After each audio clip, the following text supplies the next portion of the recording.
Eu olho para esse texto da Escritura Sagrada e uma palavra que Deus colocou no meu coração é a seguinte frase: da morte para a vida. O versículo 17 diz que havia um carcereiro que, despertado do sono e viu as portas das cadeias abertas, ele então pega a espada que ele tinha para fazer a segurança da cadeia, ele pega a espada e ele vai se matar. Ele vai cometer suicídio. Na verdade, a gente começa a perceber, e nas entrelinhas, um desânimo no coração deste homem. Existe algo na vida humana que é pior do que a depressão. O desânimo é pior do que a depressão. Porque a depressão, a sua vida, ela está caminhando em um certo nível. A vida está nivelada. Aí, de repente, você sofre uma depressão. Ou seja, a vida que estava normal se deprime, mas depois ela normaliza.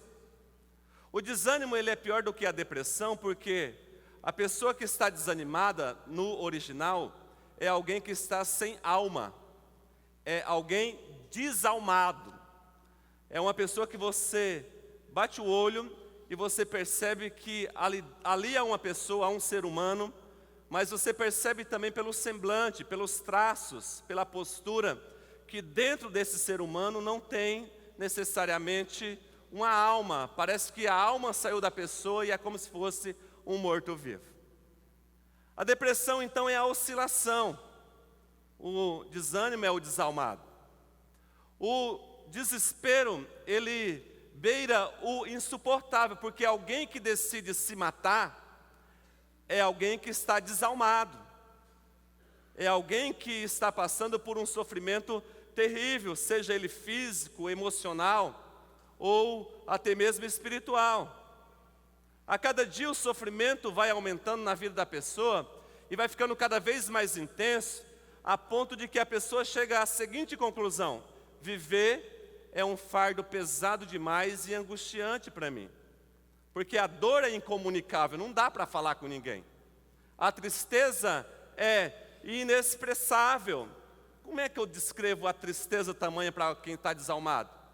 As emoções e os sentimentos são incompreensíveis. A vida perde o sentido e ficar nesse mundo se torna insosso.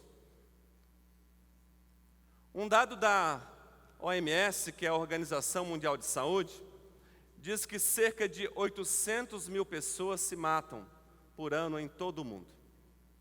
Isso sem contar aquelas mortes que são suicídios e eles contabilizam como se fosse um acidente de carro, por exemplo. Alguém que está desgostoso da vida e pega o seu carro e bate em algo, alguém, e eles contabilizam como um acidente. Então, quando a gente olha para esse texto, a gente percebe que no mundo hoje, há cerca de um suicídio a cada 40 segundos.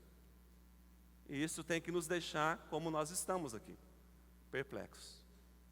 Por trás do comportamento suicida há uma combinação de fatores biológicos, ou emocionais, socioculturais, filosóficos e até mesmo religiosos, que quando são embaralhados, culminam numa manifestação exacerbada contra si mesmo.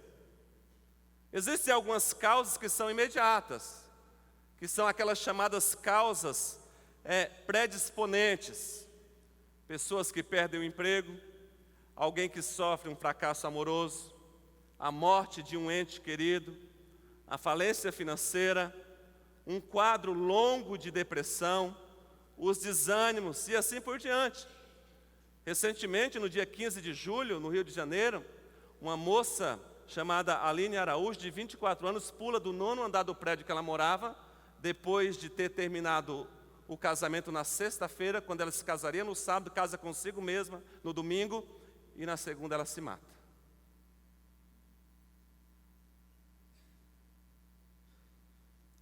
Nós estamos diante de um homem aqui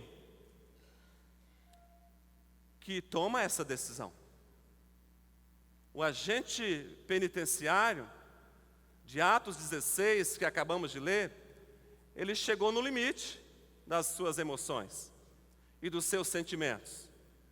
Um emprego estressante, preocupação com o sustento da família, está em todo o tempo alerta por lidar com gente do crime e outras situações difíceis de lidar na vida. E o pior de tudo, que eu percebo nesse texto, que ele era um homem perdido espiritualmente. Era um homem sem paz, era um homem sem Deus e era um homem sem fé. E quando não temos paz, quando não temos Deus, quando não temos fé, quando estamos perdidos espiritualmente, nós corremos risco de tomar decisões na vida loucas. O texto diz no versículo 23 que ele estava em uma cadeia. E quantas pessoas vivem encarceradas no dia de hoje? Pessoas que vivem com medo. Medo é uma cadeia. E hoje, enquanto nós saímos para vir para casa, para o culto, a Elisângela estava ouvindo um louvor no celular, e a letra dizia o seguinte: quando todos os meus medos não cabem dentro de mim. Podem ficar tranquilo que o máximo que eu vou fazer com essa música é citar a letra, não vou cantar, fiquem em paz. Vou poupá-los disso, pode ficar tranquilo, estão poupados disso. Mas algumas pessoas vivem com medo. É uma cadeia. Outras pessoas estão encarceradas nos seus maus hábitos, em comportamentos inadequados e, por muitas vezes, reprováveis. Alguns estão presos nas cadeias de atitudes carnais. Outros estão presos nos pecados, nas mentiras, nos vícios, nas tristezas e tantas outras cadeias que se apresentam constantemente à nossa frente no dia a dia da nossa vida. O versículo 23, ele está numa cadeia. No versículo 29, ele está numa escuridão. Ele não via a luz. Porque o coração sem Cristo é um coração sujo. O coração sem Cristo é um coração escuro, é um coração pesado.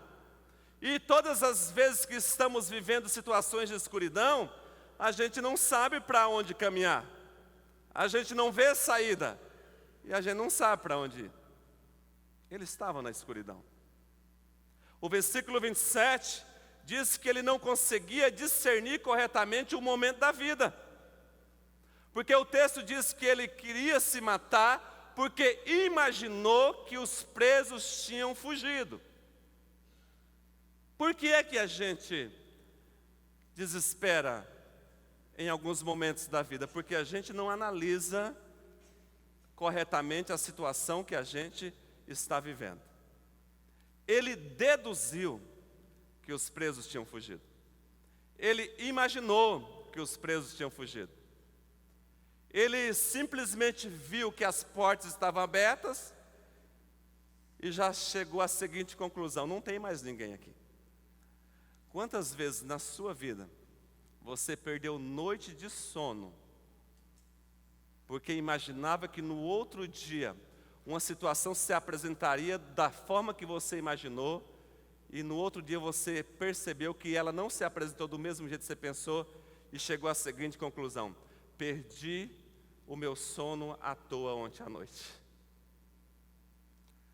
Porque, sendo bem honesto aqui, meus irmãos, a gente deduz demais, imagina demais, fantasia demais, entramos numa neurose demais, entramos em uma paranoia demais, e a vida nem sempre se apresenta como a gente conclui.